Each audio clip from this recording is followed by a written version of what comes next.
जय Jagannath. Hello friends, welcome to my channel. आज ये वीडियो में plus three third semester core paper 5 रो यूनिट 1 नो गोटे मोस्ट इंपोर्टेंट क्वेश्चन डिस्कशन करबा। त्रिपाक्षिक संघर्ष तार कारण और फलाफल जानिबा।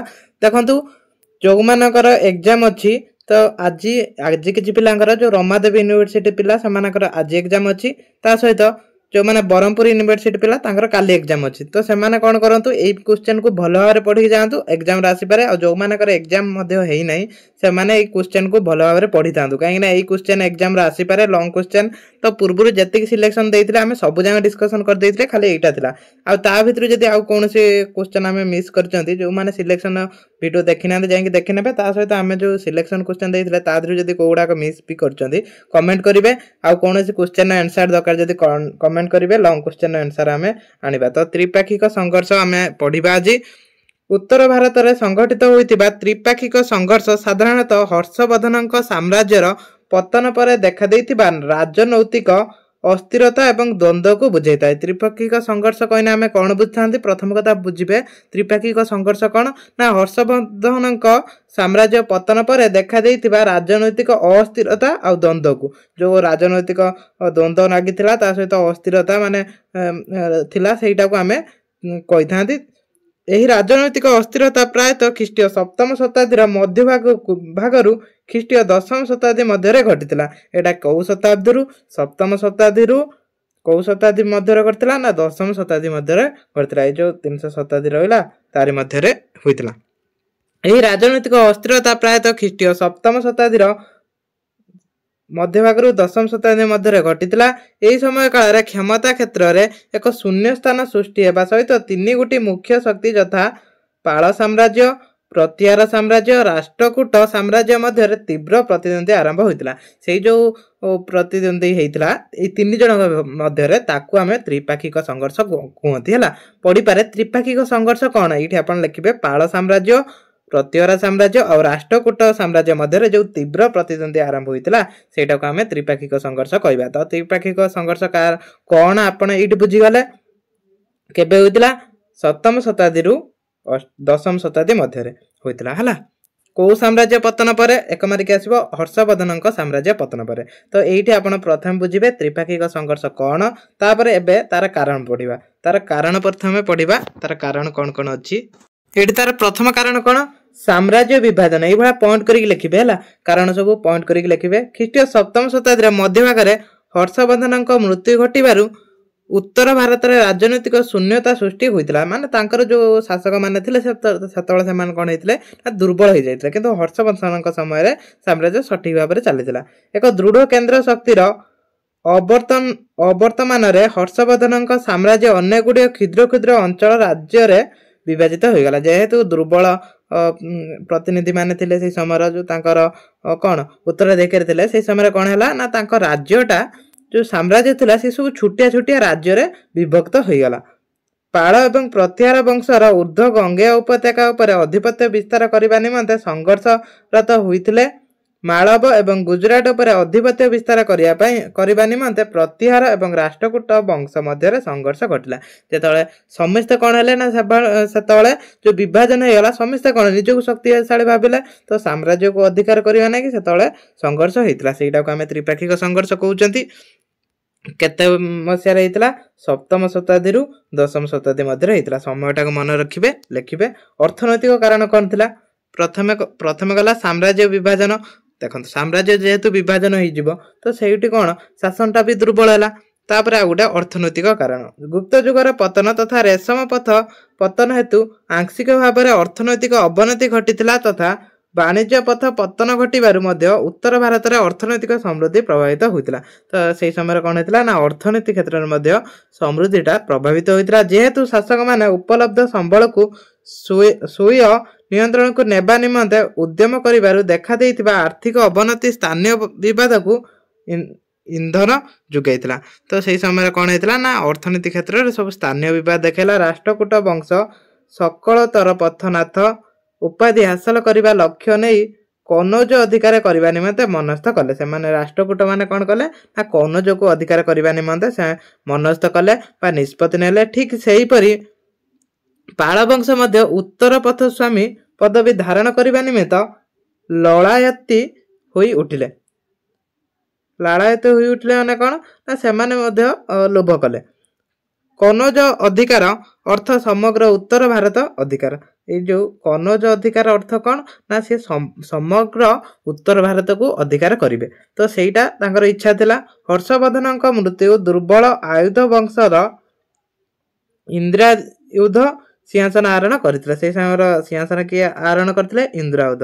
ଇନ୍ଦ୍ରାୟୁଧଙ୍କ ସିଂହାସନ ଆରୋହଣ ତ୍ରିପାକ୍ଷିକ ଯୁଦ୍ଧକୁ ତ୍ୱରାନ୍ୱିତ କରିଥିଲା। ସେଇଠୁ ତ୍ରିପାକ୍ଷିକ ଯୁଦ୍ଧଟା ଆରମ୍ଭ ହେଇଥିଲା। ସମ୍ମାନ୍ତ ମୁଖ୍ୟମାନଙ୍କର ଉତ୍ଥାନ। ତାଙ୍କର ଉତ୍ଥାନ ହେଲା କ'ଣ ନା ଜାଗିରିଦାର ଶାସକ ତଥା ସ୍ୱାଧୀନ ଶାସକମାନେ ପ୍ରାୟତଃ ପରସ୍ପର ସହିତ ଯୁଦ୍ଧ ଲିପ୍ତ ରହିବା ହେତୁ ତାହାର ଶାସକଙ୍କ ପ୍ରତ୍ୟେକ ଶାସନକୁ ସୀମିତ କରିଦେବା ସହିତ ରାଜନୈତିକ ଶକ୍ତି ବିଭାଜନ ଘଟିଥିଲା ଏବଂ ଏହା ଏକକ ପ୍ରଭାବଶାଳୀ ରାଜ୍ୟ ଉତ୍ଥାନ ସହିତ ପ୍ରତିହତ ମଧ୍ୟ କରିଥିଲା। ଦେଖନ୍ତୁ ଏଇଠି ବୁଝନ୍ତୁ ସମ୍ବାଦ ମୁଖ୍ୟମାନଙ୍କ ଉତ୍ଥାନ କାହିଁକି? ଯେହେତୁ ସେଇ ସମୟରେ ରାଜା ଦୁର୍ବଳ ଥିଲେ, ତେଣୁ କ'ଣ ହେଇଥିଲା ସମ୍ବାଦ ମାନେ ବିଭିନ୍ନ ଅଞ୍ଚଳରେ ଶାସନ କରୁଥିଲେ, ଯେଉଁମାନେ ସେମାନେ ମଧ୍ୟ ସେତେବେଳେ କ'ଣ କରିଥିଲେ ନା ଶକ୍ତିଶାଳୀ ହେଇଯାଇଥିଲେ। ଯେହେତୁ ରାଜା ଦୁର୍ବଳ, ତ ସେମାନେ କ'ଣ କରିବେ ନା ଶକ୍ତିଶାଳୀ ହେଲେ ସେମାନେ କ'ଣ ତାଙ୍କର ଗୋଟେ ସଂଘର୍ଷ କରୁଥିଲେ। ସେମାନେ ସେଇଥିପାଇଁ ସଂଘର୍ଷ କରୁଥିଲେ। ଯେହେତୁ ରାଜା ଦୁର୍ବଳ ଅଛନ୍ତି, ତ ସେମାନେ ତାଙ୍କର ଶକ୍ତି ସାମର୍ଥ୍ୟ ଥିଲା, ତାଙ୍କ ପାଖରେ ଧନ ଥିଲା, ତ ସେମାନେ ମଧ୍ୟ ସେଇ ସମୟରେ କ'ଣ ଅଧିକାର କରିବା ପାଇଁ ଚାହିଁଲେ। ତାପରେ ପ୍ରଥମ ତ୍ରିପାକ୍ଷିକ ଯୁଦ୍ଧ। ପ୍ରଥମେ ମନେ ରଖିବା, ଯୋଉ ପ୍ରଥମ ତ୍ରିପାକ୍ଷିକ ଯୁଦ୍ଧ କେବେ ହେଇଥିଲା? 785 790 ଖ୍ରୀଷ୍ଟାବ୍ଦରେ ହେଲା। 785 ରୁ 790 ମଧ୍ୟରେ ହେଇଥିଲା। ନୂତନ ଶାସନ ଇନ୍ଦ୍ରାୟୁଧ କନୌଜ ସିଂହାସନ ଆରୋହଣ କରିବା ପରେ ପ୍ରତିହାର ଶାସକ ବତ୍ସ ରାଜା କନୌଜ ଆକ୍ରମଣ କରିଥିଲେ। କିଏ ପ୍ରତିହାର ଶାସକ କିଏ ଆକ୍ରମଣ କରିଥିଲେ? ନା ବତ୍ସ ରାଜା କନୌଜକୁ ଆକ୍ରମଣ କରିଥିଲେ ଏବଂ ଇନ୍ଦ୍ରାୟୁଧକୁ ପରାସ୍ତ କରିଥିଲେ। ସେ ଆକ୍ରମଣ କରିଥିଲେ, ତା ସହିତ ପରାସ୍ତ ମଧ୍ୟ କରିଥିଲେ। ଇନ୍ଦ୍ରାୟୁଧକୁ ପରାସ୍ତ ହେବା ପରେ ବତ୍ସ ରାଜା ଅଧିପତ୍ୟ ବିସ୍ତାର କରିଥିଲେ। ଯେହେତୁ ତାଙ୍କୁ ପରାସ୍ତ କରିଥିଲେ, ସେ ତାଙ୍କର ଅଧିପତ୍ୟ ବିସ୍ତାର କଲେ। କନୌଜ ଯୁଦ୍ଧ ସଫଳତା ପରେ ବତ୍ସ ରାଜା ବଙ୍ଗ ଦିଗରେ ଅଗ୍ରସର ହୋଇଥିଲେ। ତାପରେ ସେ ବଙ୍ଗ ଦିଗକୁ ଅଗ୍ରସର ହେଲେ। ବତ୍ସ ରାଜାଙ୍କ ସାମନ୍ତ ସମ୍ବରର ଶାସକ ଦୁର୍ଲଭ ରାଜା ପ୍ରଥମେ ଗୌଡ଼ ଶାସକଙ୍କ ସୈନ୍ୟବାହିନୀ ପାଶ୍ଚାତ୍ୟ ଧାବନ କରିଥିଲେ ଏବଂ ବଙ୍ଗ ବା ଗୌଡ଼ ଶାସକ ଧର୍ମପାଳଙ୍କୁ ପରାସ୍ତ କରିଥିଲେ। ତାପରେ ସେ ବଙ୍ଗର ଶାସକ ଧର୍ମପାଳଙ୍କୁ ପରାସ୍ତ କଲେ। ଗୌଡ଼ ରାଜ ରାଜକୋଷକୁ ଲୁଣ୍ଠନ କରିବା ପରେ ବତ୍ସ ରାଜ ନିଜର ରାଜ୍ୟକୁ ପ୍ରତ୍ୟାବର୍ତ୍ତନ କରିବାର ଆୟୋଜନ କରିଥିଲେ। ଯେତେବେଳେ ସେ ସେଠାରେ ଲୁଣ୍ଠନ କଲେ, ତାପରେ ସେ ପ୍ରତ୍ୟାବର୍ତ୍ତନ କରିଥିଲେ, ମାନେ ଫେରିଥିଲେ, ପୁଣି ସେ ନିଜ ରାଜ୍ୟକୁ ଫେରିଲେ। ଏହି ବିଜୟ ପରେ ବତ୍ସ ରାଜା ରଣହସ୍ତିନ ଉପାଧି ଧାରଣ କରିଥିଲେ। ତାପରେ ସେ ରଣହସ୍ତିନ ଉପାଧି ଧାରଣ କଲେ। ଅବଶ୍ୟ ଏହି ସମୟରେ ଦକ୍ଷିଣ ଭାରତ ରାଷ୍ଟ୍ରକୂଟ ଶାସକ ଧ୍ରୁବ ଉତ୍ତର ଭାରତରେ ଏହି ବିବାଦରେ ହସ୍ତକ୍ଷେପ କରିବା ନିମନ୍ତେ ଉତ୍ସୁକ ହୋଇପଡ଼ିଲେ। ସେ ଏହି ବିବାଦରେ କ'ଣ କଲେ? ହସ୍ତକ୍ଷେପ, ମାନେ ସେ ଏହି ବିବାଦକୁ ପଶିଥିଲେ। ବତ୍ସ ରାଜା ଲୁଣ୍ଠିତ ଧନ ସମ୍ପତ୍ତି ସହିତ ପ୍ରତ୍ୟାବର୍ତ୍ତନ କରୁଥିବା ସମୟରେ ଧ୍ରୁବଙ୍କ ଦ୍ୱାରା ପରାଜିତ ହେବା ପରେ ପଳାୟନ କରିଥିଲେ ଏବଂ ମରୁଭୂମିରେ ଆତ୍ମଗୋପନ କରିଥିଲେ। ଯେତେବେଳେ ସିଏ ଲୁଟିକି ଫେରୁଥିଲେ ବତ୍ସ ରାଜା, ସେହି ସମୟରେ କ'ଣ କଲେ? ଧ୍ରୁବ ତାଙ୍କୁ ପରାସ୍ତ କଲେ। ଦେଖନ୍ତୁ ସିଏ ପ୍ରଥମେ କ'ଣ କଲେ ନା ସିଏ ଗୌଡ଼ ରାଜ୍ୟକୁ କ'ଣ କରିଥିଲେ? ସେ ଯୋଉ ଗୌଡ଼ ରାଜକୋଷକୁ ସିଏ ଲୁଣ୍ଠନ କଲେ। ତାପରେ ସିଏ ଫେରିଲା ବେଳେ ତାଙ୍କୁ ଧ୍ରୁବ କ'ଣ କରିଥିଲେ ନା ତାଙ୍କୁ ପରାଜିତ କରିଥିଲେ ମରୁଭୂମିରେ। ତାପରେ ଯେତେବେଳେ ତାଙ୍କୁ ପରାଜିତ କଲେ, ସେ ପରାଜିତ ହେଲେ, ସେଇଠୁ ସେ ପଳେଇ ଆସିଥିଲେ ବତ୍ସ ରାଜା, ଏ ମରୁଭୂମିରେ ଆତ୍ମଗୋପନ କରିଥିଲେ। ଏହାପରେ ଧ୍ରୁବ ଦୁଆବଠାରେ ଧର୍ମପାଳଙ୍କୁ ପରାସ୍ତ କରିଥିଲେ। ଧ୍ରୁବଙ୍କ ଯେହେତୁ ସ୍ଥାୟୀ ଭାବରେ ବିଜୟ ନିମନ୍ତେ ଆଗ୍ରହ ନଥିବାରୁ 970 ଖ୍ରୀଷ୍ଟାବ୍ଦରେ ସେ ସ୍ୱୟଂ ରାଜ୍ୟକୁ ପ୍ରତ୍ୟାବର୍ତ୍ତନ କରିଥିଲେ। ତ ଏଇଟା ଥିଲା କୋଉଟା? ପ୍ରଥମ ତ୍ରିପାକ୍ଷିକ ଯୁଦ୍ଧ ହେଲା। ଦେଖିବେ 5 ମାର୍କିଆ କ୍ୱେଶ୍ଚନ ଆସିପାରେ। ପ୍ରଥମ ଦ୍ୱିତୀୟ ତ୍ରିପାକ୍ଷିକ ଯୁଦ୍ଧ ଏମିତି ନେଇକି ଆସିପାରେ। ତାପରେ ଧ୍ରୁବଙ୍କ ପ୍ରସ୍ଥାନ ପରେ ସୁଯୋଗ ଅପେକ୍ଷା ଥିବା ଧର୍ମପାଳ 791 ଖ୍ରୀଷ୍ଟାବ୍ଦରେ କନୌଜ ଆକ୍ରମଣ କରିଥିଲେ। ତାପରେ ସିଏ ପୁଣି କ'ଣ କଲେ ନା କନୌଜକୁ ଆକ୍ରମଣ କଲେ। ଧ୍ରୁବ କନୌଜ ଶାସକ ଇନ୍ଦ୍ରାୟୁଧଙ୍କୁ ପରାସ୍ତ କରିବା ପରେ ତାଙ୍କ ଯୋଉ ଭାଇ ଥିଲେ ଚକ୍ରାୟୁଧଙ୍କୁ କନୌଜ ସିଂହାସନ ଅଧିଷ୍ଠିତ କରିଥିଲେ ଏବଂ ସେ ଧର୍ମପାଳଙ୍କ ସାମନ୍ତ ରାଜା ଭାବରେ ରହିଥିଲେ। ଯେତେବେଳେ ଇନ୍ଦ୍ରଆୟୁଧ को परास्त कले से कौन कले ना चक्रायुध को तांकर जो भ्राता थिले चक्रायुध को सिंहासन अधिष्ठित करथिले माने सिंहासन दायित्व देले ता सहित चक्रायुध अभिषेक उत्सव निमंते धर्मपाल आयोजन करिथिबा दरबार रे विभिन्न देश यथा भुज मत्स्य मद्र कुरु जदु जबन अंत अवंती गांधार एवं किरार शासक माने जुग देइथिले ए सब तांकर जतले राज्य अभिषेक उत्सव हला से समय कौन ना एमाने सबु मध्य जाइकी सेटारे जुग देइथिले चक्रायुध को कौनज शासक भाव में स्वीकृति प्रदान करथिले से चक्रायुध को कौन करथिले ना कौनजर शासक भाव में स्वीकृति प्रदान करथिले अनेक ऐतिहासिक अनुमान करिसेंति जे एही राज्य गुडी को स्वयता रक्षा करने सहित पाल साम्राज्य करद राज्य थिले।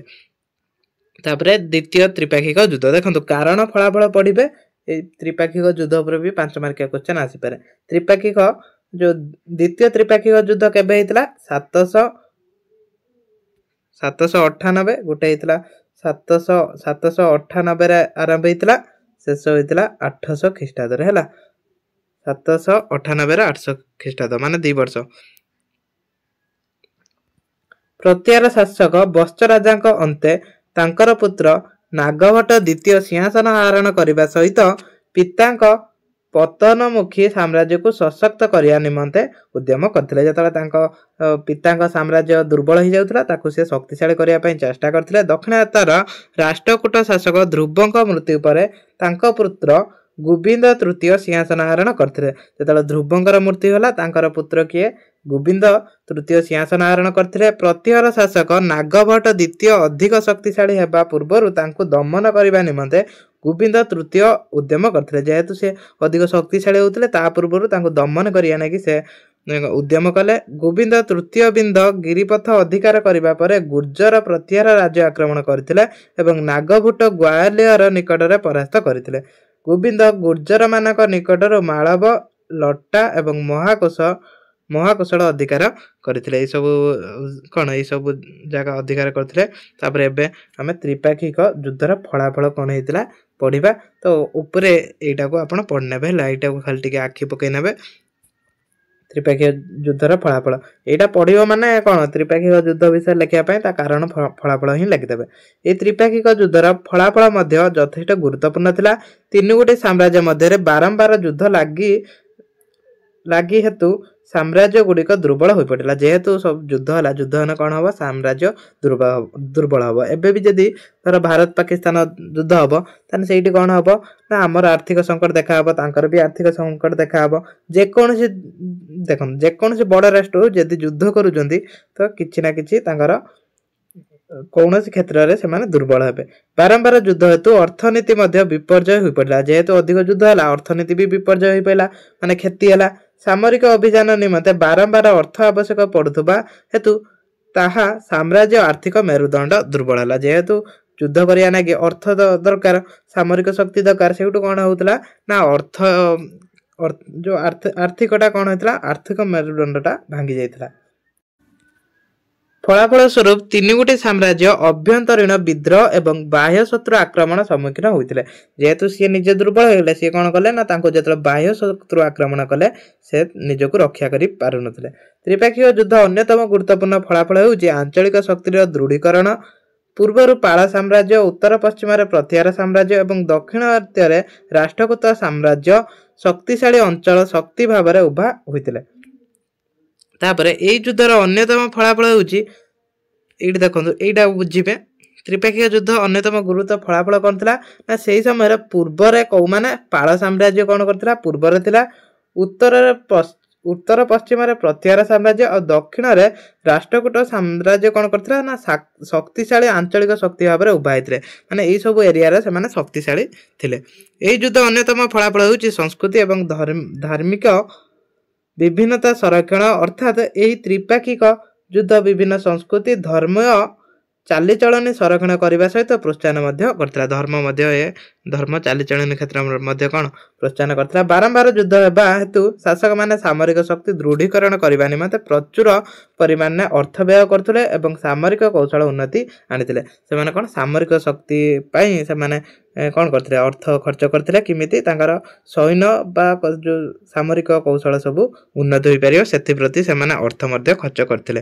त्रिपाक्षिक युद्ध अन्यतम फलाफल होउछि कला और स्थापत्य विकास। आंचलिक स्तर में स्थानीय शासक माने कला और स्थापत्य पृष्ठपोषकता करने सहित नूतन मंदिर निर्माण करते। से समय से कलार पृष्ठपोषकता कले नूतन मंदिर निर्माण कले।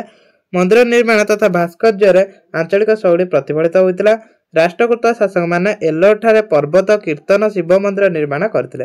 ये सब मंदिर से निर्माण करते। भारत में संगठित त्रिपाक्षिक युद्ध राजनैतिक अर्थनैतिक धर्मीय सांस्कृतिक कारण एक जटिल प्रक्रिया थिला। एही युद्ध राजनैतिक विभाजन त्वरान्वित करने सह स्थानीय शासन को प्रोत्साहन करथिला। एही युद्ध हेतु विभिन्न आंचलिक शक्ति माने मध्ययुगीय भारत इतिहास एक निर्दिष्ट रूपरेखा प्रदान करथिले। तो एटा थिला हमर त्रिपाक्षिक संघर्ष। देखिबे त्रिपाक्षिक संघर्ष ऊपर कौन क्वेश्चन आसी पारे एटा पढ़िथिबे भल भाबरे। तो एइठी आपनको जे कोनोसी त्रिपाक्षिक ऊपर क्वेश्चन आसीबो या भितरु ही आसीबो। तो वीडियो को एट रखिबा। जय जगन्नाथ। नेक्स्ट वीडियो में कमेंट करिवे यदि कौन भी लॉन्ग क्वेश्चन आंसर आप पाऊना कमेंट करेंगे। आम सिलेक्शन देइचंती से वीडियो देखते जदि कौन क्वेश्चन पाऊना तो कमेंट करंतु से क्वेश्चन क्लास करदवा। तो वीडियो को रखिबा। जय जगन्नाथ।